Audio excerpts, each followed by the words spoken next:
संविधान की नंबर 6 विशेषता हम देखेंगे। संसदीय संप्रभुता एवं न्यायिक सर्वोच्चता में समन्वय।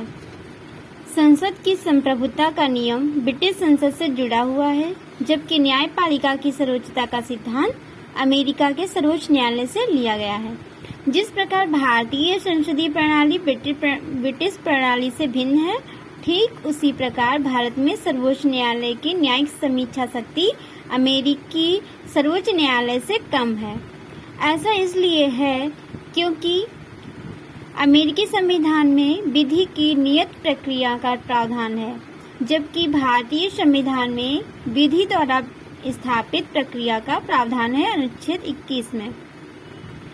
इसलिए भारतीय संविधान निर्माताओं ने ब्रिटेन की संसदीय संप्रभुता और अमेरिका की न्यायपालिका सर्वोच्चता के बीच उचित संतुलन बनाने की प्राथमिकता दी। एक ओर जहां सर्वोच्च न्यायालय अपनी न्यायिक समीक्षा की शक्तियों के तहत संसदीय कानूनों को असंवैधानिक घोषित कर सकता है, वहीं दूसरी ओर संसद अपनी असंवैधानिक शक्तियों के बल पर संविधान के बड़े भाग को संशोधित कर सकती है। नंबर 7 एकीकृत व स्वतंत्र न्यायपालिका। भारतीय संविधान एक ऐसी न्यायपालिका की स्थापना करता है जो अपने आप में एकीकृत होने के साथ साथ स्वतंत्र है। भारत की न्यायपालिका में सर्वोच्च न्यायालय शीर्ष पर है। इसके नीचे राज्य स्तर पर उच्च न्यायालय हैं। राज्य में उच्च न्यायालय के नीचे क्रमवार अधीनस्थ न्यायालय हैं। पहले सर्वोच्च न्यायालय, फिर उसके नीचे राज्यों में उच्च न्यायालय, फिर स्थानीय न्यायालय आएंगे। अधीनस्थ न्यायालय जैसे कि जिला अदालत व अन्य निचली अदालतें न्यायालयों का एकल तंत्र केंद्रीय कानूनों के साथ साथ राज्य कानूनों को लागू करता है। हालांकि अमेरिका में संघीय कानूनों को संघीय न्यायपालिका और राज्य कानूनों को राज्य न्यायपालिका लागू करती है। सर्वोच्च न्यायालय संघीय अदालत है। यह शीर्ष न्यायालय है जो नागरिकों के मौलिक अधिकारों की रक्षा की गारंटी देता है और संविधान का संरक्षक है। तो जो सर्वोच्च न्यायालय है ये संविधान का संरक्षक, नागरिकों के जो मौलिक अधिकार हैं उनका संरक्षक माना जाता है। इसलिए संविधान में इसकी स्वतंत्रता के लिए कई प्रावधान किए गए हैं, जैसे न्यायाधीशों के कार्यकाल की सुरक्षा, न्यायाधीशों के लिए निर्धारित सेवा शर्तें, भारत की संचित निधि से सर्वोच्च न्यायालय के सभी खर्चों का वहन, विधायिका में न्यायाधीशों के कामकाज पर चर्चा पर रोक, सेवानिवृत्ति के बाद अदालत में कामकाज पर रोक, अवमानना के लिए दंड देने की शक्ति, कार्यपालिका से न्यायपालिका को अलग रखना इत्यादि। नंबर 8 की विशेषता। संविधान के तीसरे भाग में 6 मौलिक अधिकारों का वर्णन किया गया है। ये अधिकार हैं: नंबर 1 समानता का अधिकार, स्वतंत्रता का अधिकार।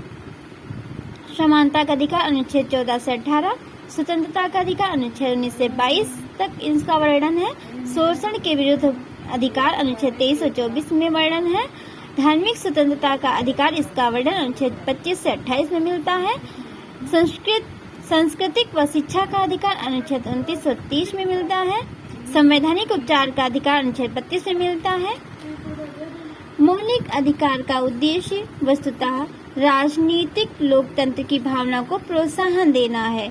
यह कार्यपालिका और विधायिका के मनमाने कानूनों पर निरोधक की तरह काम करते हैं। उल्लंघन की स्थिति में इन्हें न्यायालय के माध्यम से लागू किया जा सकता है। जिस व्यक्ति के मौलिक अधिकार का हनन हुआ है वह सीधे सर्वोच्च न्यायालय की शरण में जा सकता है। जो अधिकारों की रक्षा के लिए बंदी प्रत्यक्षीकरण, परमादेश, प्रतिषेध, अधिकार परीक्षा व उत्प्रेषण जैसे अभिलेख या रिट जारी कर सकता है, कौन? सर्वोच्च न्यायालय। हालांकि मौलिक अधिकार कुछ सीमाओं के दायरे में आते हैं, लेकिन ये अपरिवर्तनीय भी नहीं है। संसद इन्हें संविधान संशोधन अधिनियम के माध्यम से समाप्त कर सकती है अथवा इनमें कटौती भी कर सकती है, बदल सकती है। अनुच्छेद 20-21 द्वारा प्रदत्त अधिकारों को छोड़कर राष्ट्रीय आपातकाल के दौरान इन्हें स्थगित किया जा सकता है। जब कोई आपातकाल घोषणा होती है तो उस समय पर इन्हें स्थगित किया जा सकता है। नंबर 9, राज्य के नीति निर्देशक सिद्धांत। डॉक्टर भीमराव अंबेडकर के अनुसार राज्य के नीति निर्देशक सिद्धांत भारतीय संविधान की अनूठी विशेषता है। इनका उल्लेख संविधान के चौथे भाग में किया गया है। नीति निर्देशक सिद्धांतों का इन्हें मोटे तौर पर 3 वर्गों में विभाजित किया जा सकता है। सामाजिक, गांधीवादी, उदार बौद्धिक। नीति निर्देशक तत्वों का कार्य सामाजिक व आर्थिक लोकतंत्र को बढ़ावा देना है। इनका उद्देश्य भारत में लोक कल्याणकारी राज्य की स्थापना करना है। हालांकि मौलिक अधिकारों की तरह इन्हें कानून रूप में नहीं लागू किया जा सकता। जैसे मौलिक अधिकारों को लागू किया गया वैसे राजनीति निर्देशक जो तत्व हैं इनको नहीं लागू किया गया है। संविधान में कहा गया है कि देश की शासन व्यवस्था में सिद्धांत मौलिक हैं और यह देश की जिम्मेदारी है कि वह कानून बनाते समय इन सिद्धांतों को अपनाए। इसलिए इन्हें लागू करना राज्यों का नैतिक कर्तव्य है, किंतु इनकी पृष्ठभूमि में वास्तविक शक्ति राजनैतिक है, अर्थात जनमत। मिनर्वा मिल्स मामला क्या था? 1980 में हुआ। इसमें सर्वोच्च न्यायालय ने कहा था कि भारतीय संविधान की नींव मौलिक अधिकारों और नीति निर्देशक सिद्धांतों के संतुलन पर रखी गई है। संविधान की विशेषता नंबर 10 देखेंगे, मौलिक कर्तव्य। मूल संविधान में मौलिक कर्तव्यों का उल्लेख नहीं किया गया है। इन्हें स्वर्ण सिंह समिति की सिफारिश के आधार पर 1976 के 22वें संविधान संशोधन के माध्यम से आंतरिक आपातकाल के दौरान शामिल किया गया था। 2002 के 86वें संविधान संशोधन ने एक और मौलिक कर्तव्य को जोड़ा। संविधान के चौथे भाग में एक मौलिक कर्तव्य का जिक्र किया गया है। इसके तहत प्रत्येक भारतीय का यह कर्तव्य होगा कि वह संविधान, राष्ट्रध्वज और राष्ट्रगान का आदर करे, राष्ट्र की संप्रभुता, एकता, अखंडता की रक्षा करे, हमारी मिश्रित संस्कृति की समृद्ध धरोहर का अनुरक्षण करे।